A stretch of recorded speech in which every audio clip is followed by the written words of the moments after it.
use the tools. So use all the tools, but stick with God. Use all the tools, but stick with God.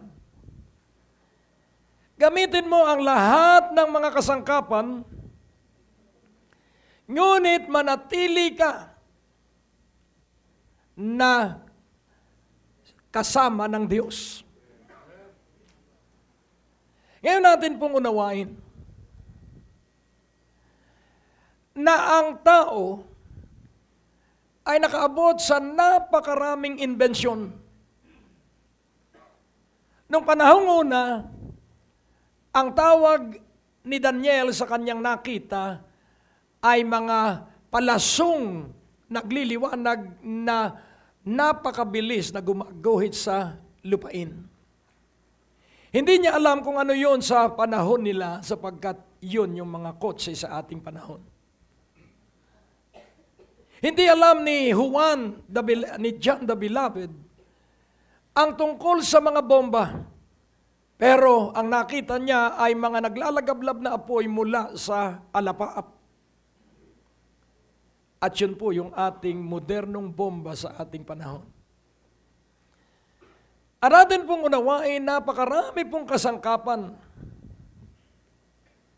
Nung araw, ang dilim ng ilaw ng bumbilya dahil mababa ang power ng supply ng kuryente.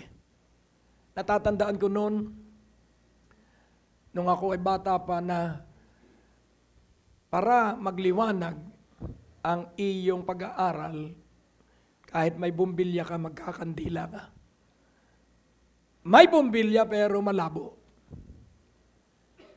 At kailangang uling ang iyong gamit sa iyong plansa sa makapal na plansa. Natatandaan po nung ilan sa atin yung panahong yon? Huwag ka nang magkunwari, buhay ka na noon. Amen. So, makikita po natin na para dumulas yung plancha, kailangan sa ibabaw ng dahon ng saging. Amen.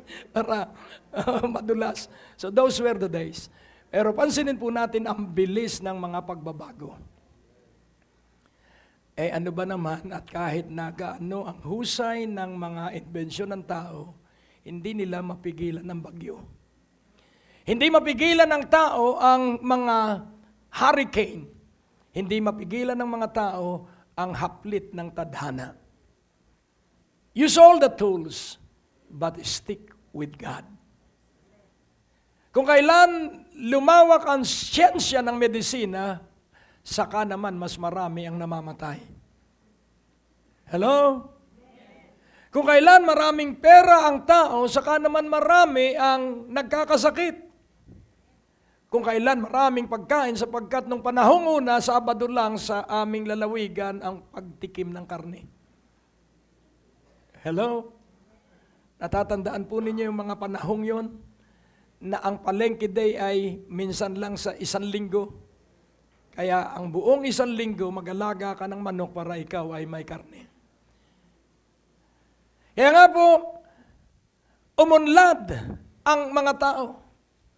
Kaya ang pagkain ng tao ngayon, kaya maraming masasakitin at marami ang may cancer dahil ang kinakain nilang manok, nating lahat ay sisiw. Sapagkat ang mga manok ay 45 days old. Isip-isipin mo po yun. 45 days old. Meron kaya yung nutrina? Wala po. Sisiw yun eh. Nakukuha niyo po. At ang masakit pa dyan, pinakakain ng mga pagkaing linikha din ng tao para bumigat.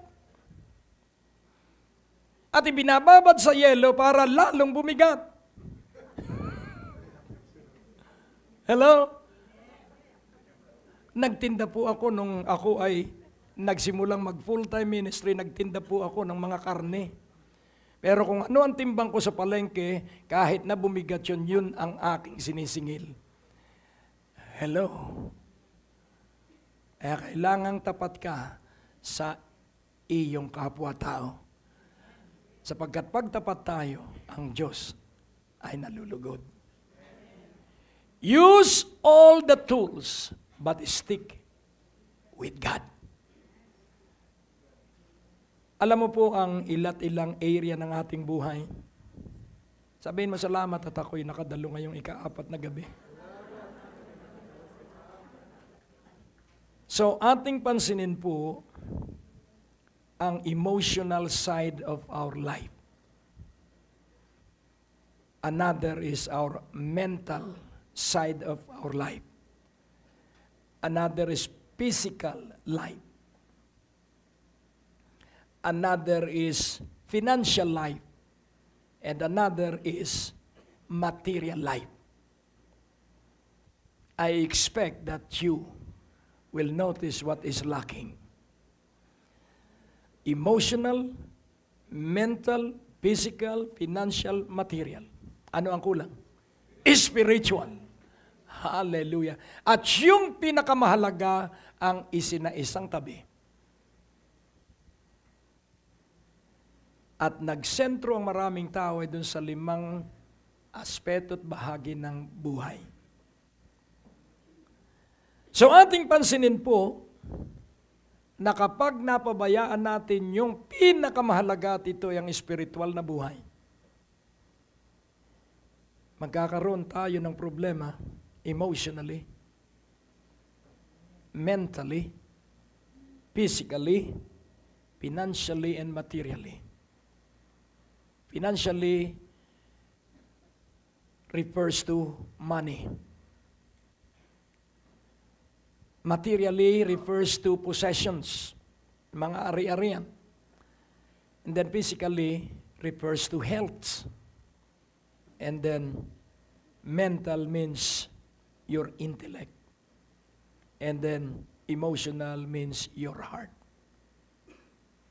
But spiritual is the real life.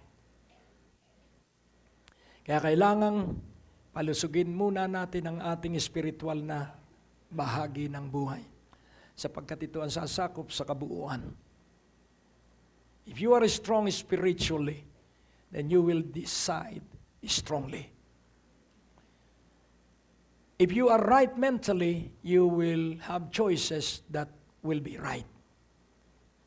Kaya kailangan pong tuloy-tuloy tayo sa ating paglakad sa pagsunod sa buong katotohanan. Kaya atin pong unawain,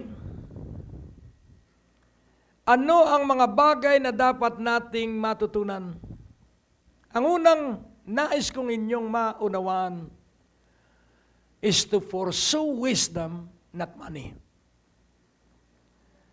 Ang iyong pagsumakitan ay karunungan, hindi ang salapi. Sapagkat ang salapi ay resulta lamang ng karunungan. At paano tayo magkakaroon ng karunungan? The fear of the Lord is the beginning of wisdom. The beginning only. Do not stop on the beginning. So the fear of the Lord is the beginning of wisdom. Therefore, that beginning has to continue on.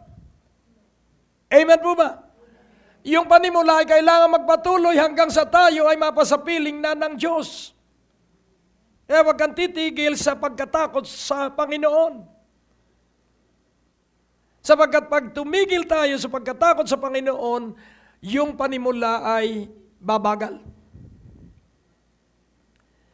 Kaya ating uunawain ngayon kung ano ang napakahalagang katotohanan at kailangan ito ay iyong matanggap at iyong paniwalaan.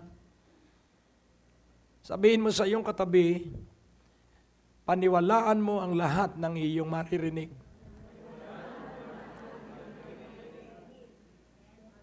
Ngayon nating unawain sa Genesis 1:28.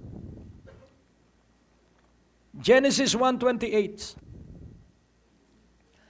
Nais ko pong iyong maunawaan kung ano ang orihinal na panimula ng sangnilikha. At ang sabi po sa verse 28, Ano po ang sabi? And God blessed them. And God said. Wag po nating iiwan yung unang bahagi. And God blessed them. So ano ang una? Atin pong unawain, bago nilikha ang tao sa ika-6 na araw, ano ang unang mga nilikha? Yung titirhan ng tao. Ano ang mga sumunod na nilikha? Ang kapaligiran, ang langit, lupa. At ano pa ang mga nilikha? Kailangan ng tao ang mga hayop. Isda, ibon, at mga hayop na lumalakad sa ibabaw ng lupa. Kailangan ng tao ito. Kaya atin pong unawain, God blessed them and said. So pansinin po natin, unay pagpapala. Aywan ko kung kayo ay papayag sa aking naalaala na nung ako ay ipaglihi, hindi ko alam na ako yon. Hello? Alam nyo ba nung kayo ipaglihi? Naalaala nyo ba nung unang ilabas tayo nung ating nanay sa kanyang sinapupunan? Hindi natin naalaala yon, pero natitiyak ko na yon ang pagpapala. Ipinaglilihi pa lang tayo, pinagpala na tayo. Amen po ba? And God bless them. So una ang pagpapala.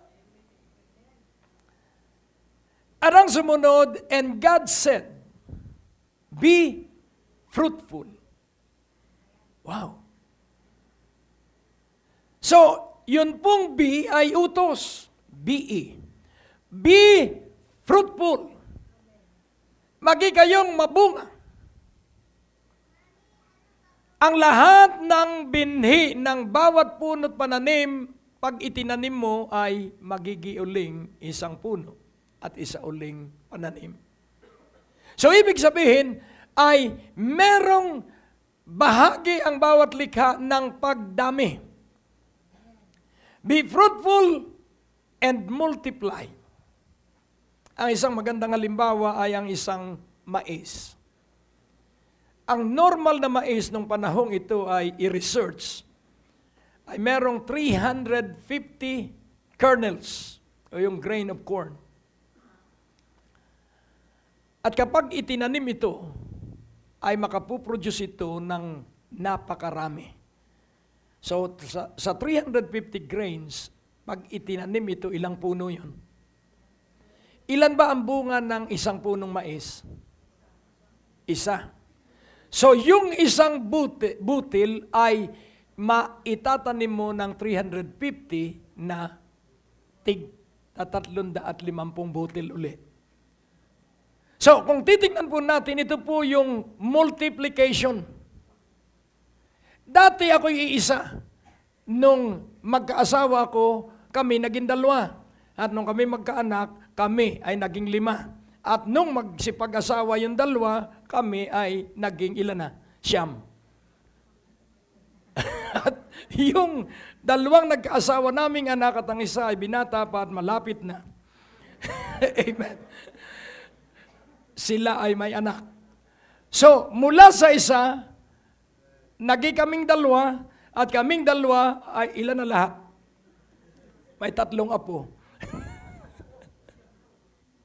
So, lagi pong nagmumultiply.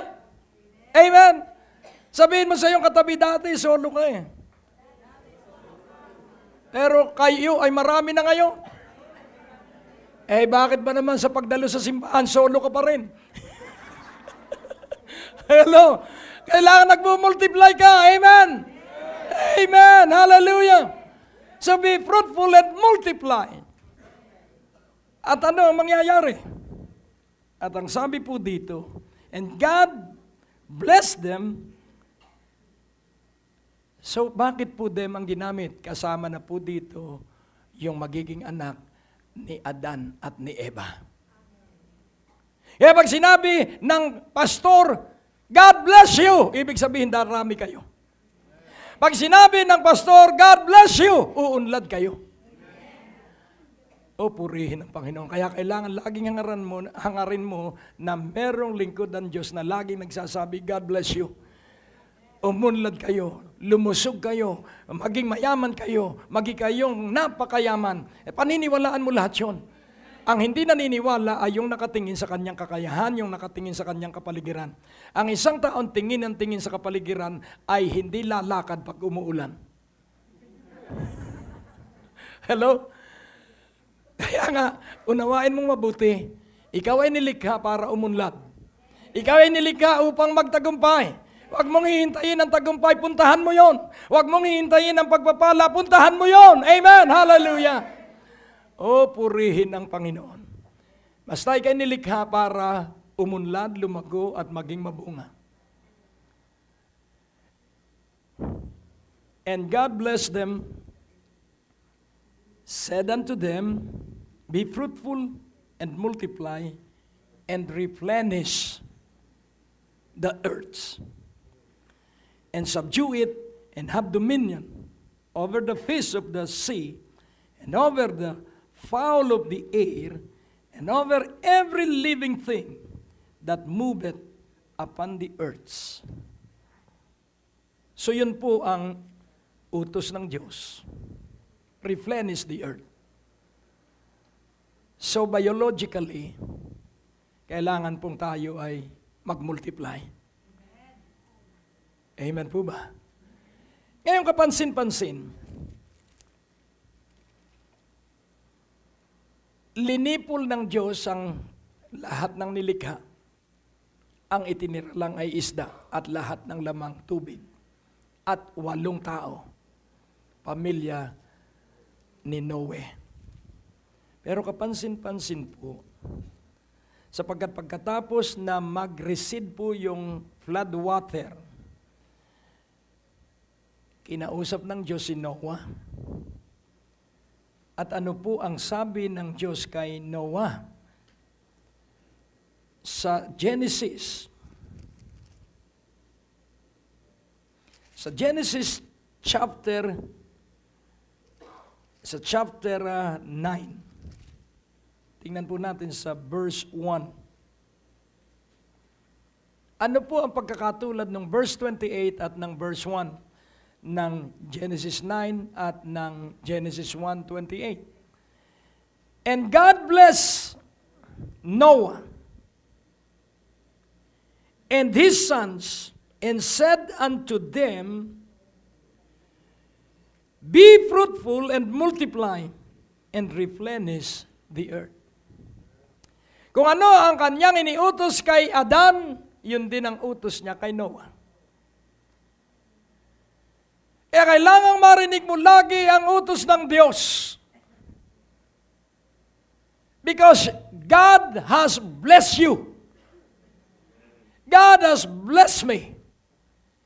God has blessed all of us.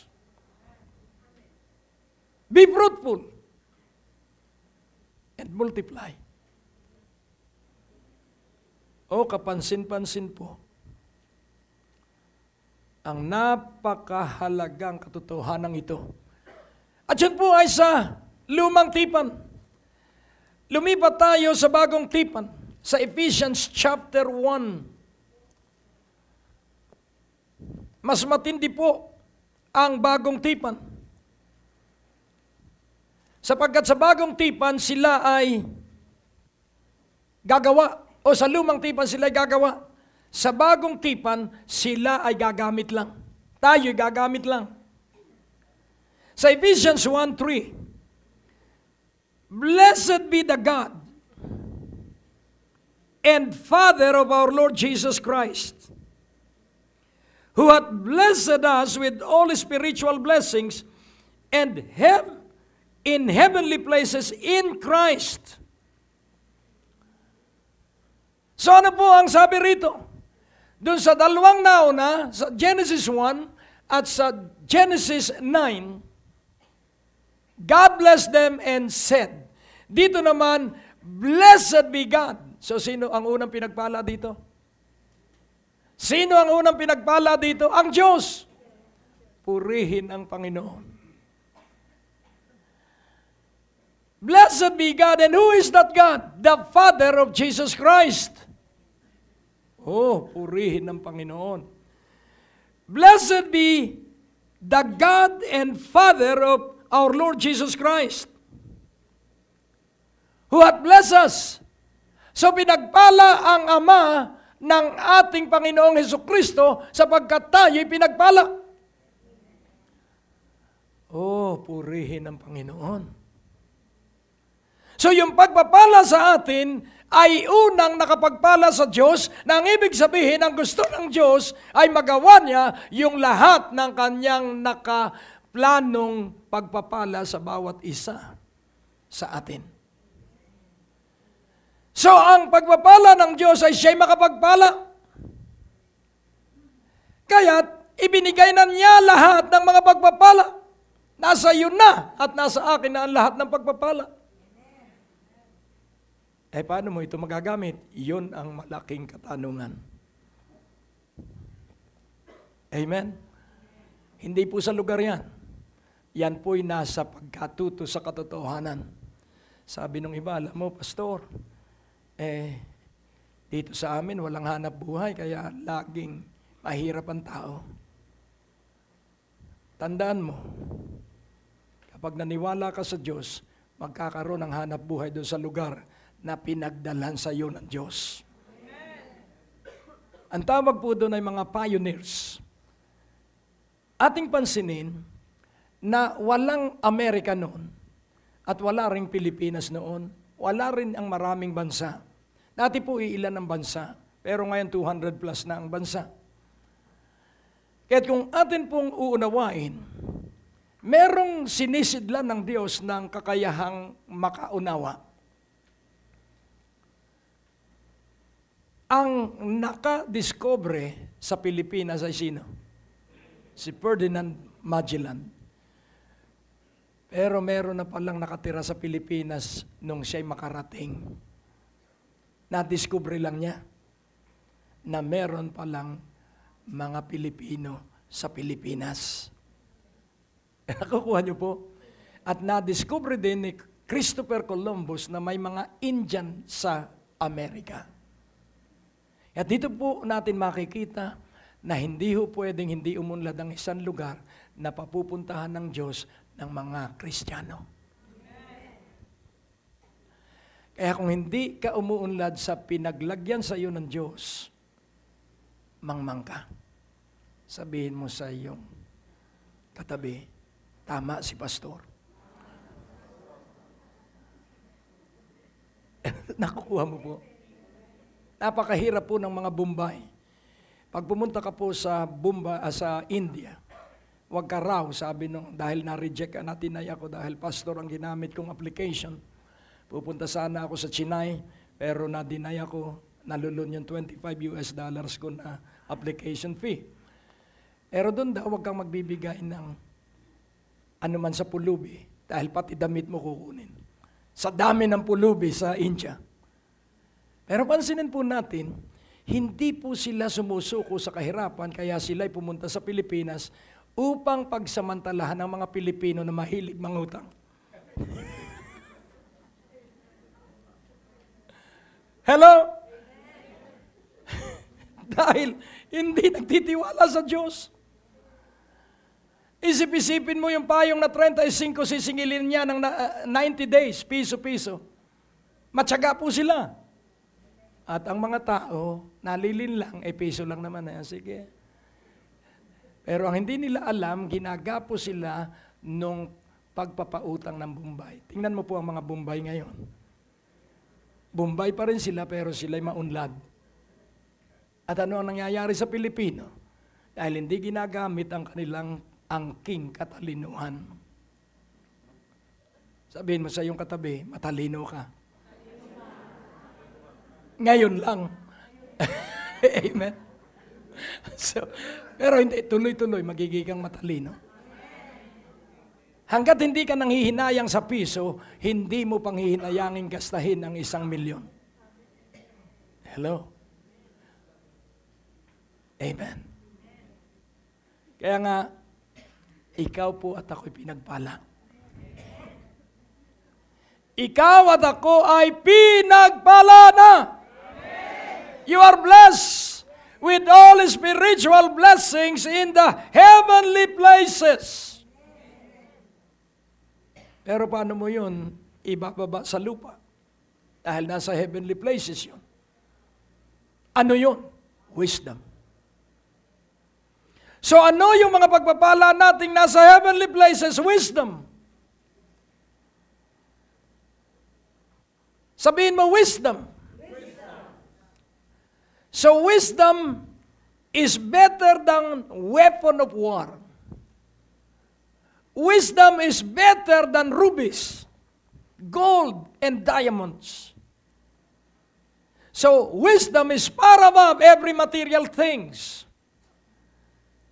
Kaya nga kung ating maunawaan ang kahalagahan ng wisdom, ikaw po ay magiging pinagpala.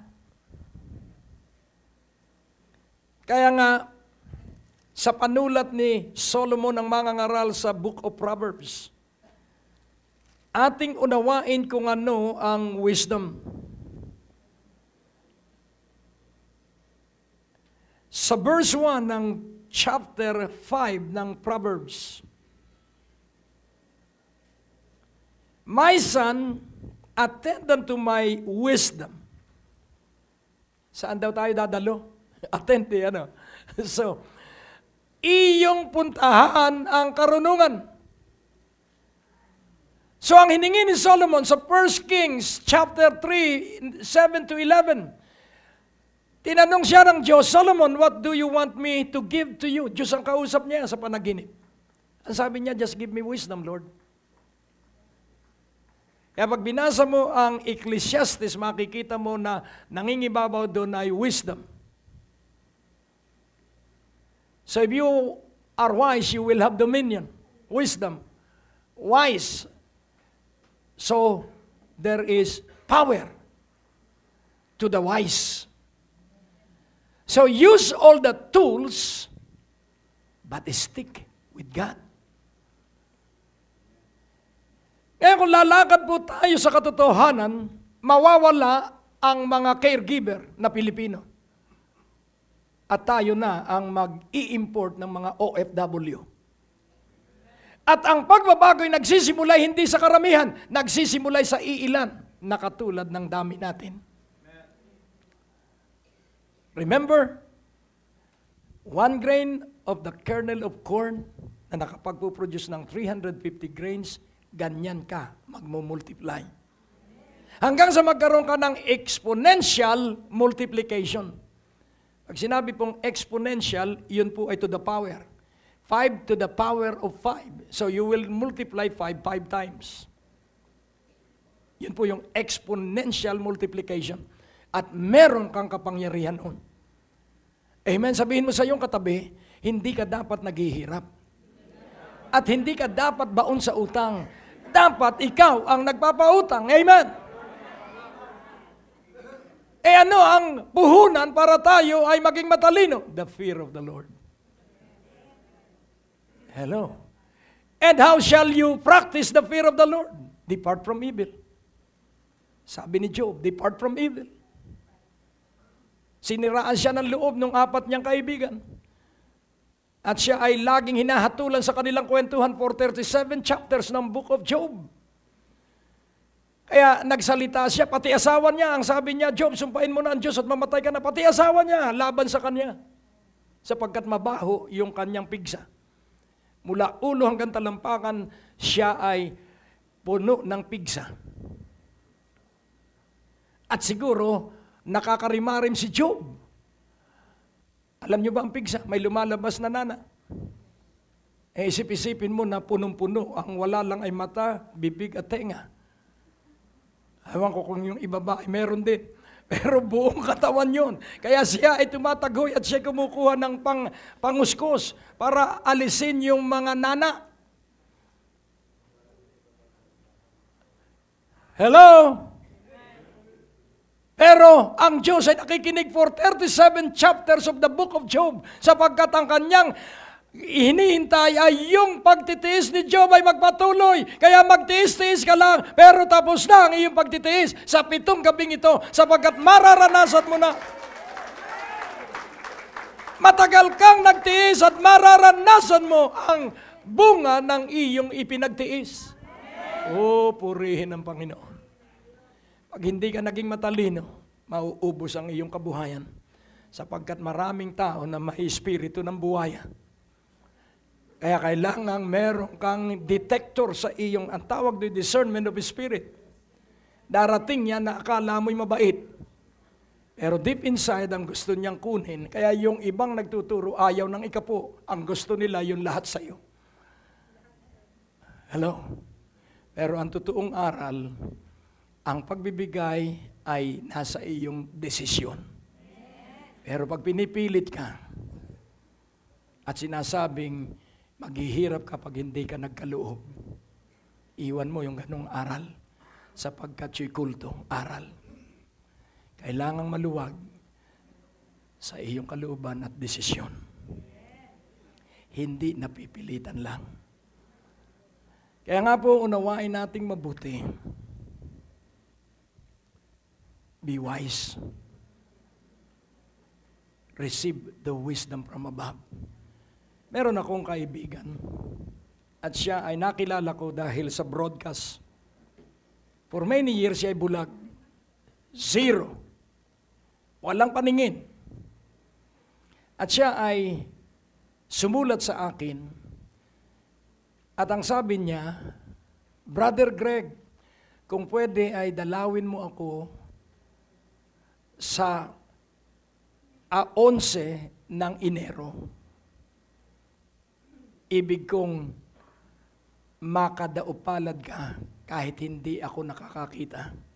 At sino ako para hindi pa unlakan yung ganong pakiusap? Pero nung matanggap ko yung sulat ay nasa ika-10 na akong araw ng pag-aayuno. Dahil normal sa akin ang buhay ng pag-aayuno. Ibig sabihin tubig lang ang aking iniinom. At pumunta ako sa kanila, sa kanilang village sa Moonwalk. At tuwan-tuwa ang mag-anak sapagkat dinalaw ko sila. At ang sabi, Brother Greg, alam mo, hindi namin inubos ang aming handa dahil alam namin darating ka. Sabi ko, nako. Sabi ko, Lord, pag binigyo ko ito, kawawa ito. Lord, hindi ko pwedeng sabihin katatapos ko lang ng 10 araw na pag-aayuno at ngayon ang first day ng pagbe-break ng fast at ang mas nakakamatay po ang breaking ng fast kaysa fasting mismo. At sabi ko, Panginoon, alam ko doon sa aking mga pinag-aralan about fasting, makakamatay po ang after the fast. Pero Panginoon, magsalita ka sa akin. Dahil kung ano sasabi, abnormal po ako.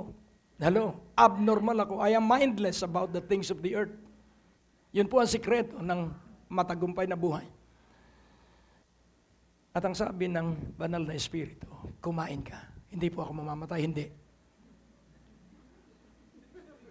At yung lahat ng inihanda, mga paborito ko pa.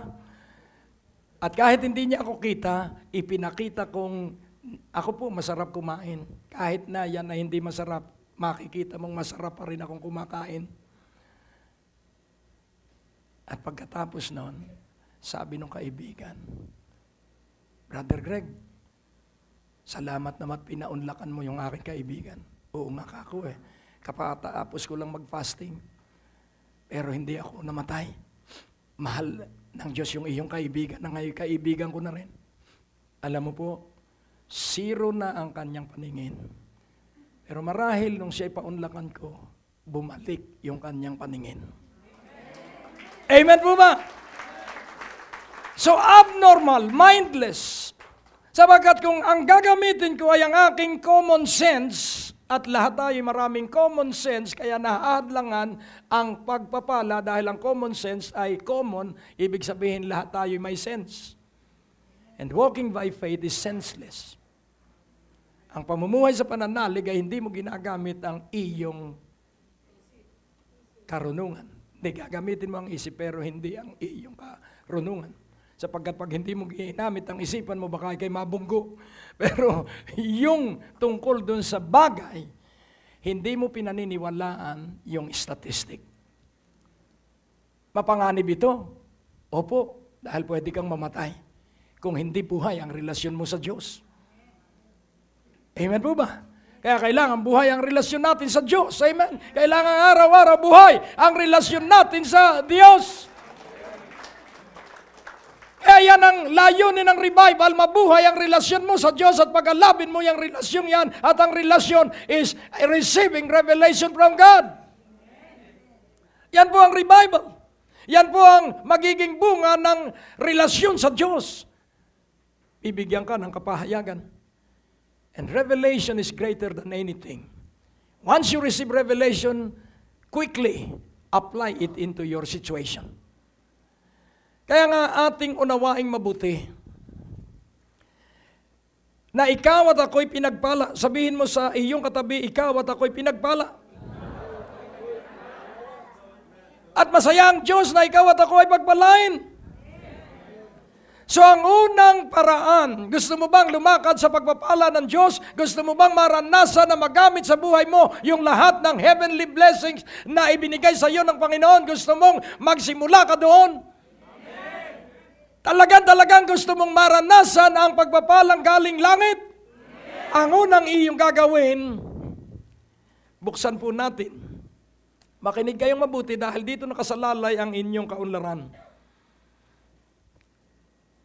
Sa Isaiah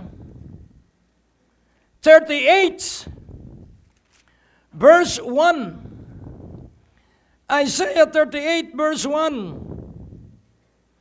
In those days was Hezekiah sick unto death. So mamamatay na po si Hezekiah. So, and Isaiah, the prophet, the son of Amos, came unto him and said unto him, Thus saith the Lord, set thine house in order, for thou shalt die and not live. Set your house in order. Ayusin mo ang iyong tahanan. Ayusin mo ang iyong pamilya. Ayusin mo ang iyong sambahayan, Haring Hezekiah, sabi ng Diyos. Mamamatay na po siya. Pero ini-apply niya ang sinabi ng Diyos at siya po'y nabuhay. Hello? Ngayon natin pong unawain. Ikaw po ay pinagpala. Sabihin mo, ako'y pinagpala. Ulitin mo muli, ako'y pinagpala. Pero iyo pong unawaing mabuti na ang susi sa pagpapala, kailangan gawin mo ang prinsipyo na iniutos ng Diyos kay Adan sa Genesis 2, verse 19. Ito po'y napakahalaga sapagkat Genesis 2, verse 19. Ano po ang utos ng Diyos kay Adan? At ang sabi po ng Diyos kay Adan sa Genesis 2:19. Genesis 2:19, and out of the ground the Lord God formed every beast of the field and every fowl in the air, and brought them unto Adam to see what he would call them, and whatsoever Adam called every living creature, that was the name thereof. Verse 20. And Adam gave names to all cattle, and to the fowl of the air, and to every beast of the field, but for Adam there was not found an helpmeet for him. So ano po ang ibig sabihin? Sino po ang pumili ng pangalan ng iyong mga anak? Sino? Di ba kayong mag-asawa? So nasa iyo yung iniutos ng Diyos kay Adan Napangalanan mo ang lahat ng mga hayop. Pero ating unawain ang ating mga anak ay hindi hayop, kaya pinili natin yung karapat-dapat na pangalan. Ang pangalang Ikabod, ang ibig sabihin, the glory of God departed from the person. Pero ating unawain, ang pangalan natin laging nagsisimula sa Kristo, sapagkat sa Yesu Kristo ang ating Panginoon. Kaya ang ating Christian name ay may ibig sabihin. Kaya kung pipili ka ng pangalan, siguraduhin mo na yung pangalan ang magiging buhay ng iyong ipinangalan sa iyong anak. Hello? Nung araw, ang mga baka ay sasakyan. Kaya ngayon, kailangan pangalan mo yung sasakyang iyong gustong matanggap. Ano ang gusto mong pangalan ng iyong sasakyan? Hyundai. Ano? Sa pangalanan mo. Amen? Amen! Pinangangalanan ko ang mga sasakyan. Nung magbigay ako ng isang kotse, dumating sa akin napakaraming sasakyan.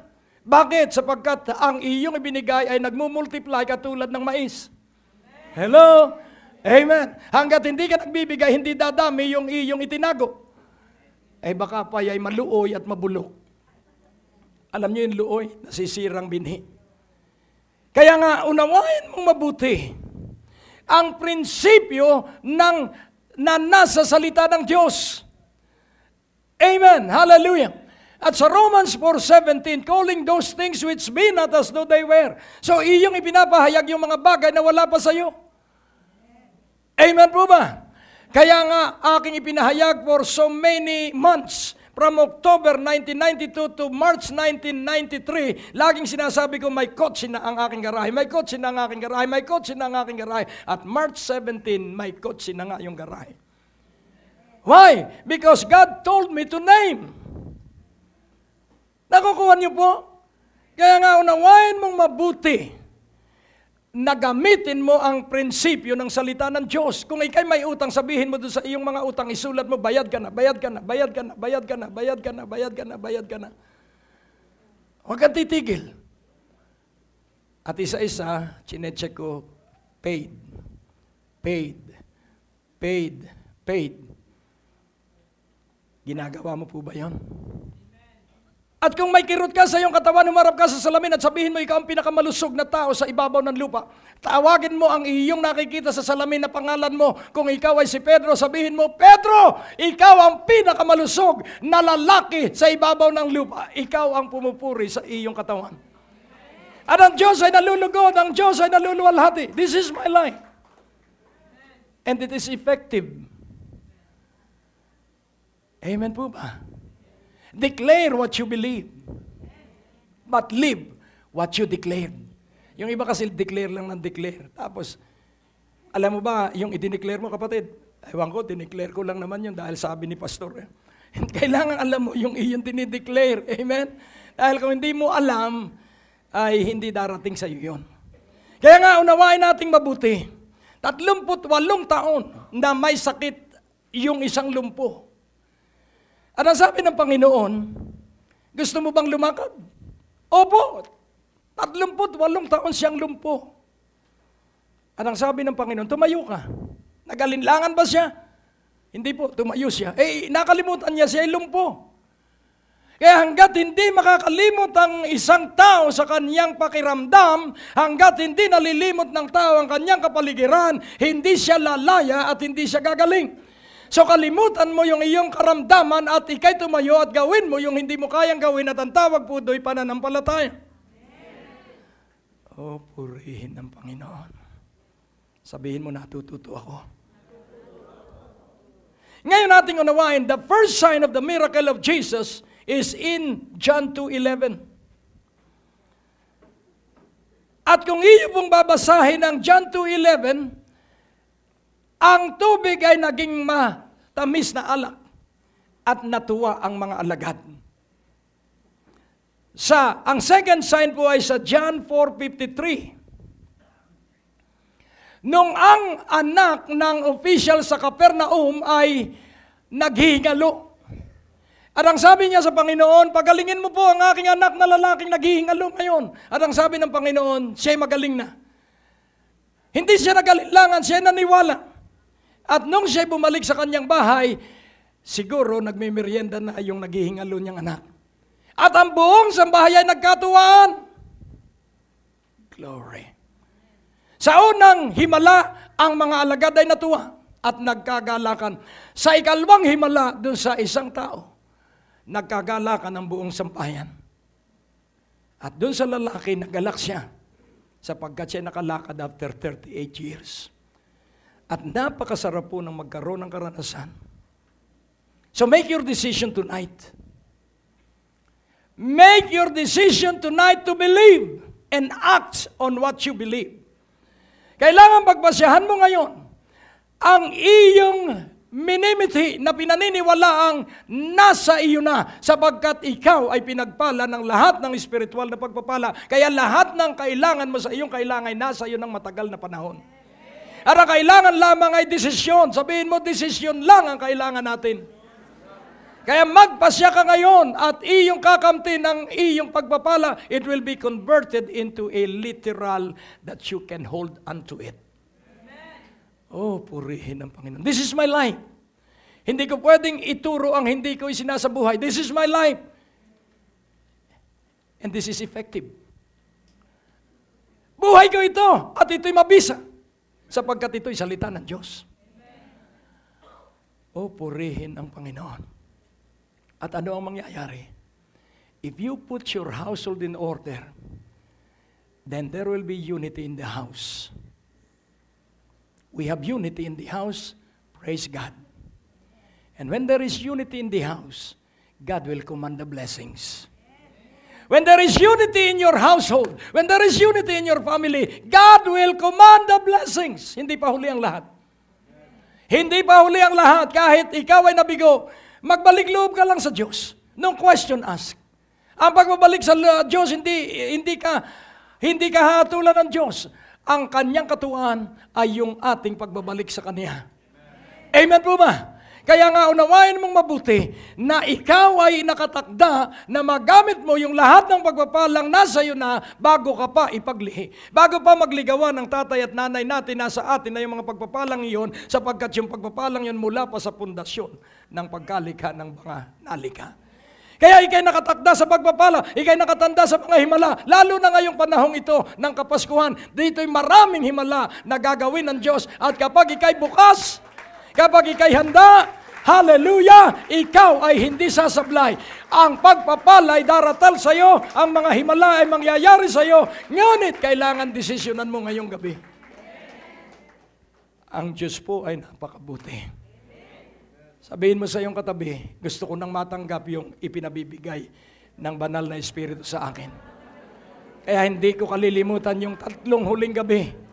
Anytime, pag sinabi ng banal na Espiritu, bukas ng gabi, wala pa akong naririnig. Baka sa Miyerkules, pero kung kailan man dito sa huling 3 gabi, pero tiyak ko na yung ibibigay sa inyo nakahanda na. Amen. Hallelujah. Kaya nga po ating unawaing mabuti. God blessed them and said, so tonight, God has blessed you abundantly because it blessed Him first to bless you. Pinagpala na unang Diyos para ikay pagpalain, kaya tanggapin mo ang iyong pagpapala at himala. Huwag mong pag-aalinlanganan yan. Sa makapangyarihang pangalan ni Jesus, make your decision tonight. Oh, glory! So tumayo ka at sabihin mo, nagdidesisyon ako ngayon, Panginoon, na ang pagpapala ay magagamit ko na in the mighty name of Jesus. So use all the tools, but stick with God. Gamitin mo lahat ng kasangkapan, pero manatili ka sa Panginoon. Kung ang kagalingan mo ay dinaraan ka sa iba't ibang kaparaanan sa medical science o sa mga herbal medicine, gamitin mo ang lahat ng kasangkapan. Basta ang tiyak ko, ikaw ay pinagaling ng matagal. In the mighty name of Jesus. Huwag mong ikalungkot kung ano man ang iyong dinaraanan. Basta laging tandaan mo, matagal ka nang magaling. Matagal ka nang pinagaling ng Panginoon. Amen. Hallelujah. O Diyos na dakila mang makapangyarihan, ang katotohanan ay nasa kanila ng puso at nasa kanila ng katawan. Ang isipan na lamang nila ang magpapasya at nawa magpasya silang panig doon sa mga katotohanang natanggap nila. Mangyari at kanilang tanggapin ito. Sa iyo ang kaluwalhati at parangal at papuri sa pangalan ni Jesus, at ang lahat ay nagsabi ng Amen. Ang Diyos po ay napakabuti. Hallelujah. At habang tayo po'y nag-offering, magbibigay